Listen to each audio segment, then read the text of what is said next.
Bangladesh cricket বোর্ডের 2025 নির্বাচন শুরু হয়েছে। আর সকাল 11টার চিত্র এটি। হোটেল প্যান প্যাসিফিক হোটেল সোনারগাঁয়ের ভেতরে গেটের সামনে দাঁড়ানো আমি। এখানে পুলিশ প্রহরা, মিডিয়া, ভেতরে ভোট গ্রহণ চলছে। তবে এখন এই মুহূর্তে সাংবাদিকদের ঢোকা নিষেধ, তাই সাংবাদিকরা সবাই বাইরে।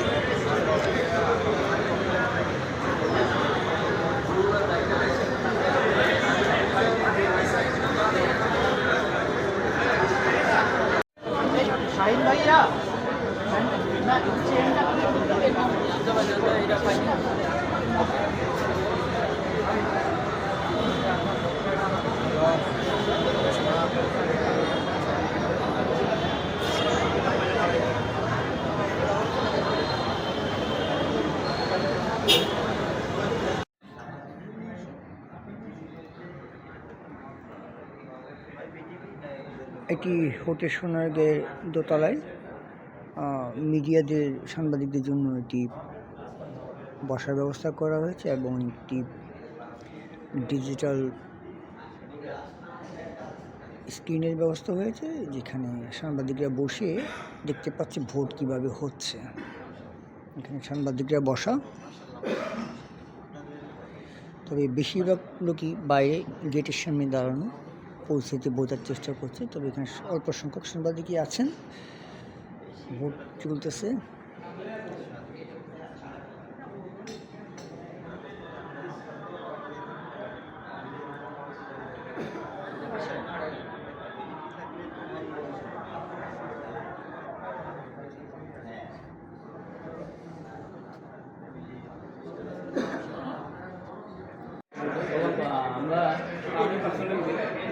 বাংলাদেশ ক্রিকেটের সাবেক অধিনায়ক ও বর্তমানে জাতীয় ক্রিকেট দলের নির্বাচক গাজী আশরাফ হোসেন লিপিকে দেখা যাচ্ছে, তিনি ব্যালটটা হাতে নিচ্ছেন।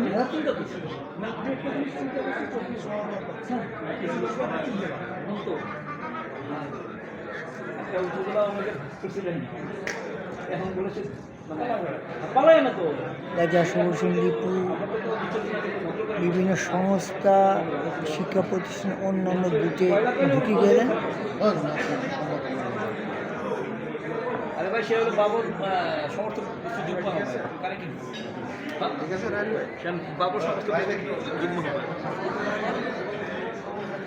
সব জায়গায় সবসময় সব কথা পৌঁছ দিয়ে থাকে।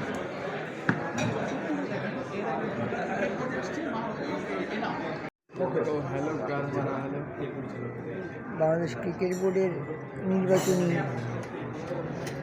সংবাদ পরিবেশন করতেছে বিভিন্ন টিভি চ্যানেল। কেউ লাইভ, কেউ বা রেকর্ডিং, কেউ সাক্ষাৎকার নিচ্ছে। তো সুপ্রিয় দর্শক, আমরা এখন দাঁড়িয়ে আছি বাংলাদেশ ক্রিকেট বোর্ডের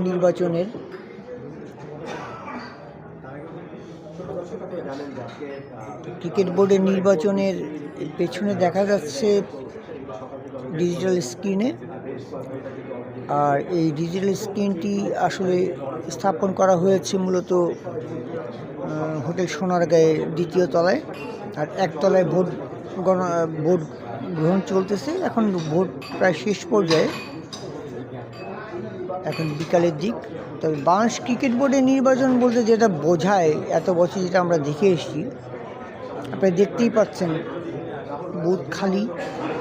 অনেকক্ষণ পর পর যে একটা ভোটার দেখা যাচ্ছে, যা আসলেই সত্যি হাস্যকর বাংলাদেশ ক্রিকেট বোর্ডের নির্বাচনের ক্ষেত্রে। প্রিয় দর্শক, আসলে কি বলবো, বাংলাদেশ ক্রিকেটের এই হাস্যকর নির্বাচনের আজকে সাক্ষী হয়ে থাকলাম।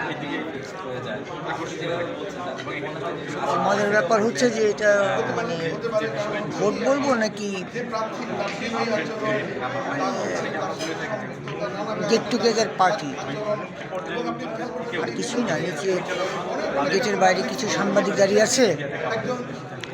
হোটেল সোনারগাঁয়ের দ্বিতীয় তলায় আমরা সাংবাদিকদের বসার জায়গা করা হয়েছে। এখানে আমরা দুপুরে খেলাম, গেলাম, আড্ডা মারছি।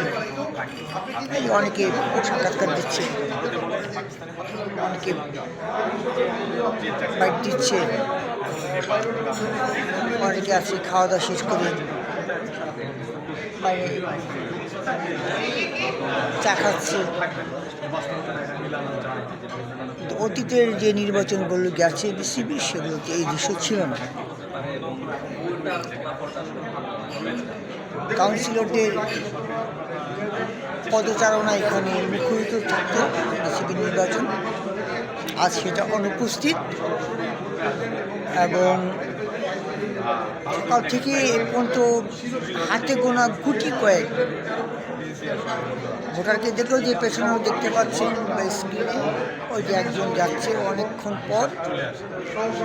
আর ভোটের মানে ভোট গ্রহণের টাইমের সময় তো প্রায় শেষ হয়ে এসেছে, বিকেল হয়ে গেছে। তো মানুষ ক্রিকেটের ইতিহাসে এ ধরনের নির্বাচন আসলে কখনো দেখা হয়নি, এবার দেখা হলো। হ্যাঁ, তবে গত সরকারের মানে ফ্যাসিস্ট হাসিনা সরকারের আমলের কথা বাদ দিলে এইবার এটা আসলে প্রত্যাশিত ছিল না। অন্তর্বর্তীকালীন সরকারের ক্রিয়া উপদেষ্টা ও বর্তমান বিসিবির রানিং ভারপ্রাপ্ত বোর্ড সভাপতি, যিনি আজকের পর থেকে উনি সরাসরি দায়িত্বপ্রাপ্ত হবেন, নির্বাচিত আমিনুল ইসলাম বুলবুল। ওনাদের বিশেষ কারিকুলামে বিশেষ বিশেষ যোগ্যতায় আজকে নির্বাচন আয়োজিত হলো। অবশ্যই কলঙ্কিত নির্বাচন এটা বলা যায়, আর কিছুই না। কারণ অন্তর্বর্তীকালীন সরকার তো ফ্যাসিস্ট না, কিন্তু অন্তর্বর্তীকালীন সরকারের অধীনে কিছু লোকের ইচ্ছায় আজকের এই নির্বাচনটি অনুষ্ঠিত হলো, যেটা আগামী দিনগুলোতে ইতিহাসের পাতায় লাল কালিতে সেটা আসলে লেখা থাকবে এবং আন্ডারলাইন করা থাকবে। 2025 ক্রিকেট বোর্ডের নির্বাচনটি, এখানে প্রতিপক্ষ নেই, 12 জন এরই মধ্যে নির্বাচিত হয়ে গেছে 12 জন। আর আজকে বাকি 9 জন। তো এই 9 জন যদি হিসেবটা মানে কী বলবো, এই 9 জন হিসেবটা কালকে যদি আরও মানে ক্লোজ হয়ে যেত, তাহলে হয়তো আজকের আয়োজন প্রয়োজন হতো না, এটা শুরু থাকতো আনুষ্ঠানিকতা। আজকে আনুষ্ঠানিকতার পর্যায়ে আছে। যত যাই হোক, আগামী দিনগুলোতে এই বোর্ডের এই কমিটি, নতুন কমিটি কত দূর পর্যন্ত যায়, কত দূর যেতে পারে এবং তাদের পথ চলাটা কতটা মসৃণ হয়, সেটা একটা দেখার বিষয়। কারণ আগামী দিনে যে নতুন সরকার আসবে, তারা যে এই কমিটিকে সহজভাবে নেবে তা কিন্তু না। এবং অনেকেই বলা করছে যে এই বোর্ডের এই নতুন কমিটি কদিন টিকবে। আসলেই তথাকথিত এই মানে জগা খিচুড়ি বা কী বলবো, স্বেচ্ছাচারী এই নির্বাচনটা আসলে মানুষের কাছে গ্রহণযোগ্য না। তাই প্রশ্নগুলো এসছে যে কতদিন টিকবে এই কমিটি। দেখা যাবে কী হয়, বিকেলের পরই জানা যাবে যে বোর্ডের আসল চেহারাটা। কারণ 12 জন তো অলরেডি সিলেক্টেড, বাকি 9 জন কারা আসে সেটার অপেক্ষাই। আর তারপরই আমরা বলতে পারবো যে আসলে বোর্ডটা কী হচ্ছে। ধন্যবাদ।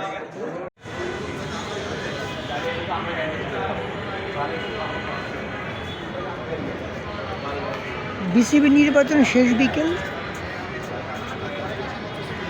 আর কিছুক্ষণের মধ্যেই নির্বাচন শেষ হয়ে যাবে। তারপরই ভোট গণনা শুরু হবে, তারপরে ফলাফল ঘোষণা। সেই অপেক্ষায় দাঁড়িয়ে আছি হাস্যকর নির্বাচনে হাস্যকর ফলাফলের জন্য। আসলে মানুষ ক্ষমতার চেয়ারে বসে আসলে কত কিছুই না করে। বিসিবির নির্বাচনটায় সেটাই প্রমাণিত হলো আবার নতুন করে। আওয়ামী ফেসিবাদ হিসেব তো আছেই, কিন্তু এর বাইরে বিসিবির নির্বাচনটা আসলে ফেসিবাদ আওয়ামী লীগের পক্ষ থেকে কথা বলার একটা পথ করে দিল, এই আর কি। অনেকে এ নিয়ে কথা বলতেও শুরু করেছে, কি ভাই কি বুঝলেন বিসিবি নির্বাচনে আর কি মূলত এই প্রতিদ্বন্দ্বী ছিল না, তাই বিসিবি নির্বাচনটা হয়ে গেছে আসলে এক দেশে, যাকে বলা যায় বিসিবি নির্বাচন শুরুর আগে শেষ হয়ে গেছে গতকাল।